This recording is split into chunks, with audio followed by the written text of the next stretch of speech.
नमस्कार दोस्तों, मैं मनसाराम वर्मा अपने चैनल एसएम स्टडी गुरु पर आप सभी का बहुत बहुत स्वागत करता हूं।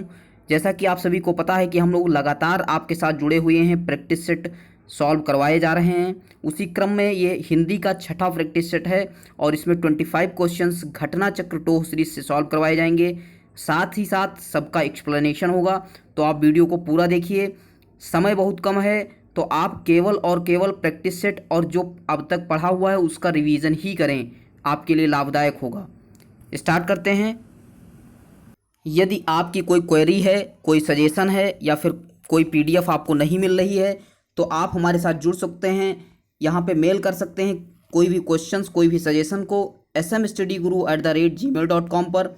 फेसबुक के साथ जुड़ सकते हैं SM स्टडी गुरु सर्च करके।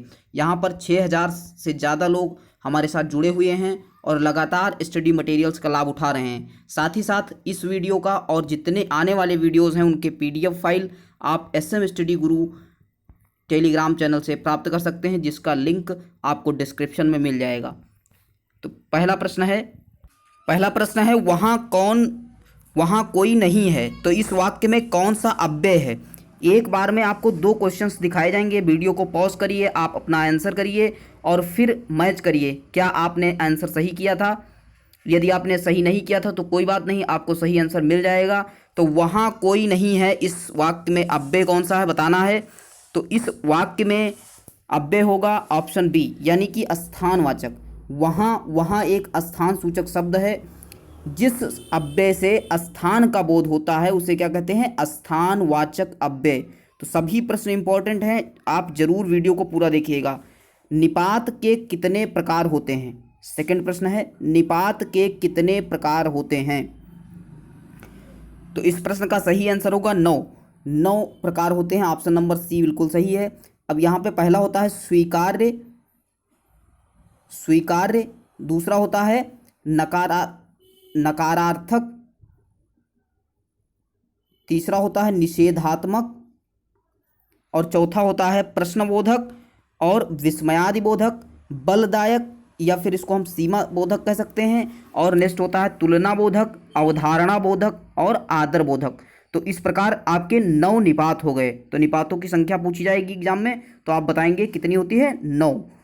सभी प्रश्न आप अच्छे से सुनिएगा। जूता कौन सा शब्द है, जूता कौन सा शब्द है। तीसरे क्वेश्चन का सभी लोग आंसर करेंगे, जूता कौन सा शब्द है। तो इस प्रश्न का सही आंसर होगा देशज। जूता जो है देशज शब्द है, देशज शब्द। वे शब्द जिनकी व्युत्पत्ति का पता नहीं चलता है, वो अपने देश में बोलचाल से बने होते हैं, उनको हम क्या कहते हैं, देशज शब्द कहते हैं। तो जूता क्या है, देशज शब्द है। आप कमेंट में 2-3 देशज शब्द लिख कर बता सकते हैं। नेक्स्ट प्रश्न है किस शब्द में नी उपसर्ग का प्रयोग नहीं किया गया है। तो नी का उपसर्ग का प्रयोग नहीं किया गया है, सभी लोग आंसर करेंगे। नेक्स्ट प्रश्न है अध्ययन का विशेषण है। और नेक्स्ट प्रश्न है मनोविकार का संधि विच्छेद है। 3 प्रश्न आपको मिल रहे हैं, आप तीनों के आंसर कर लीजिए, फिर हम आंसर बताते हैं, आप मैच करिएगा। तो नी उपसर्ग वाले का आंसर बताते हैं, किसमें नहीं है। तो यहाँ पे आंसर हो रहा है ऑप्शन बी, निराकरण। निराकरण जो शब्द है यहाँ पे नी उपसर्ग का प्रयोग नहीं किया गया है। बाकी निपात में नी उपसर्ग है, निदर्शन में नी उपसर्ग है और निदान में भी नी उपसर्ग है। तो इस प्रकार बी ऑप्शन इसका सही होता है। नेक्स्ट प्रश्न है अध्ययन का विशेषण है। सभी लोग आंसर कर लिए होंगे। इस प्रश्न का सही आंसर होगा ऑप्शन सी, यानी कि अधीत। अध्ययन का विशेषण होता है अधीत। बहुत ही इंपॉर्टेंट प्रश्न है, अध्ययन का विशेषण होता है अधीत। सभी लोग लर्न कर लें, एकदम रट लें, इसको आ सकता है आपके एग्जाम में। अधीत किसका होता है, अध्ययन का विशेषण होता है। नेक्स्ट प्रश्न है मनोविकार का संधि विच्छेद।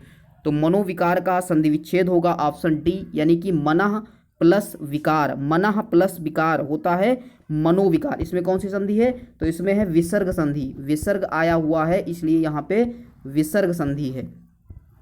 जिन लोगों ने प्रैक्टिस सेट 1, 2, 3, 4, 5 के सभी सब्जेक्ट के वीडियो नहीं देखे हैं, प्लीज़ देख कर जाइए, आपके लिए बहुत ही हेल्पफुल होने वाले हैं।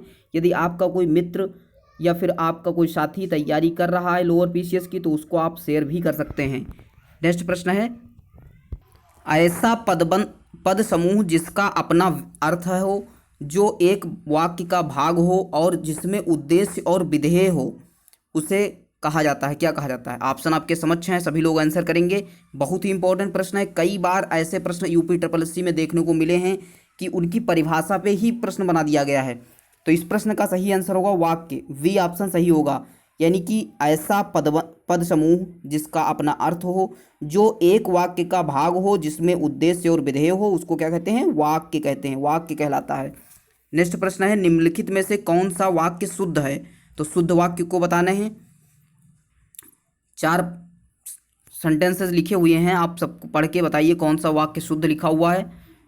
तो इस प्रश्न का सही आंसर होगा ऑप्शन सी, मैं अपनी बात के स्पष्टीकरण के लिए तैयार हूँ।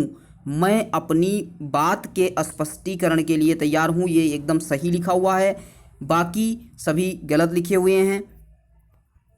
ऑप्शन ए में हम अगर देखें तो यहाँ पे लिखा हुआ है यह काम आप पर निर्भर करता है। तो यहाँ पे आप पर निर्भर करता नहीं होगा, यह काम आप पर निर्भर है, ये कट हो जाएगा। नेक्स्ट है, मैंने 1 वर्ष तक उनकी प्रतीक्षा देखी। तो यहाँ पे होगा मैंने 1 वर्ष तक उनकी प्रतीक्षा की, ना कि देखी, की होगा, तो यहाँ पे की हो जाएगा। नेक्स्ट में अगर बात करें ऑप्शन डी की, तो वहाँ बहुत से पशु और पक्षी उड़ते और चरते हुए दिखाई दिए।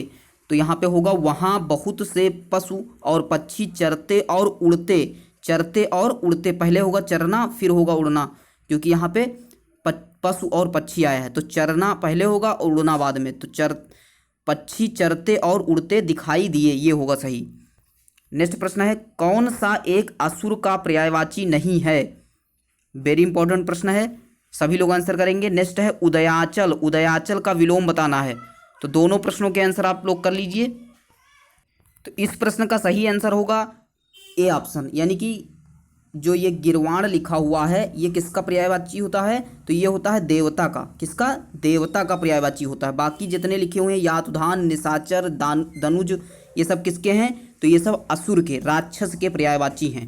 नेक्स्ट है उदयाचल, उदयाचल का विलोम बताना है। तो इस प्रश्न का सही आंसर है ऑप्शन बी, उदयाचल का होगा अस्ताचल, उदयाचल का विलोम क्या होगा? अस्ताचल होगा।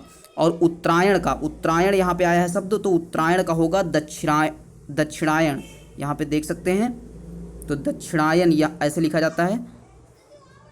तो वर्तनी की दृष्टि से भी इंपॉर्टेंट प्रश्न है। नेक्स्ट प्रश्न है, शब्द युग्म अभय और उभय का क्रमशः अर्थ बताना है। और नेक्स्ट प्रश्न है, स्त्रणेय शब्द किसके लिए प्रयोग किया गया है? तो दोनों प्रश्नों के आंसर आप सब करिए कमेंट।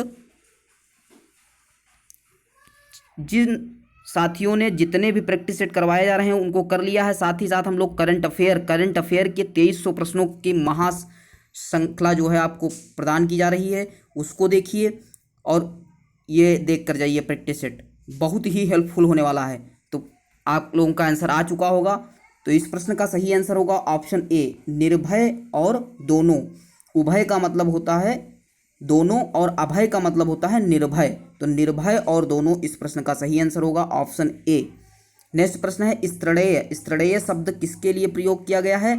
तो यहाँ पे ऑप्शन सही होगा बी, जो स्त्री के वशीभूत हों, जो स्त्री के वशीभूत हों उनको क्या कहते हैं? उनको कहते हैं स्त्रणेय, स्त्रणेय।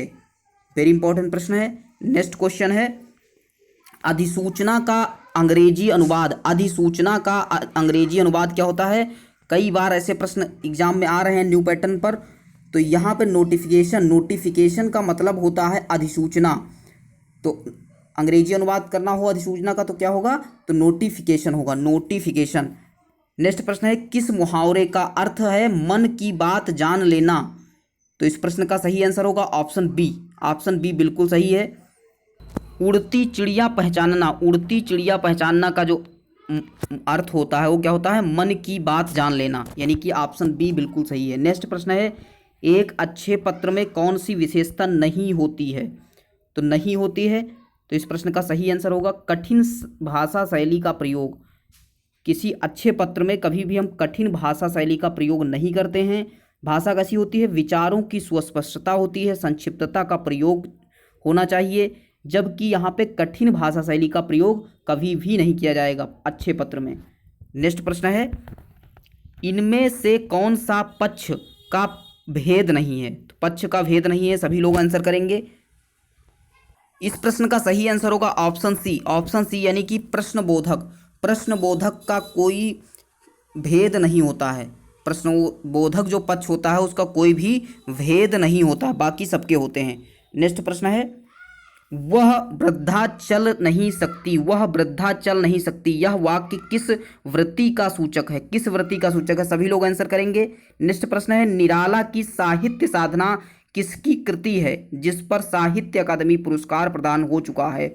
वेरी इंपॉर्टेंट प्रश्न है। तो यहाँ पे देख सकते हैं निराला की साधना ये कृति है, तो इस पर किसको साहित्य अकादमी पुरस्कार प्राप्त हो चुका है? और वह वृद्धा चल नहीं सकती। दोनों प्रश्नों का आंसर आप लोग सही सही करिए।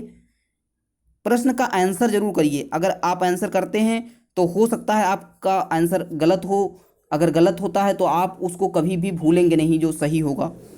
तो 142 का सभी लोग आंसर कर लें। इस प्रश्न का सही आंसर होगा सामर्थ्य सूचक, यानी कि यहाँ पे सामर्थ्य की बात की जा रही है, यहाँ पे उसके स्ट्रांग और वीकनेस की बात की जा रही है। वह वृद्धा चल नहीं सकती, यानी कि यहाँ पे सामर्थ्य की बात की जा रही है, तो सामर्थ्य सूचक वृत्ति का सूचक हो गया।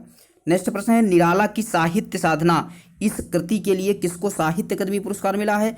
तो ऑप्शन बी रामविलास शर्मा। रामविलास शर्मा को डॉक्टर रामविलास शर्मा की आलोचना कृति है निराला की साहित्य साधना, इसके लिए साहित्य अकादमी पुरस्कार प्राप्त हो चुका है किसको? रामविलास शर्मा को। वेरी इंपॉर्टेंट प्रश्न है। नेक्स्ट प्रश्न है, भोजपुरी बोली का प्रभुत्व किस जिले में नहीं है?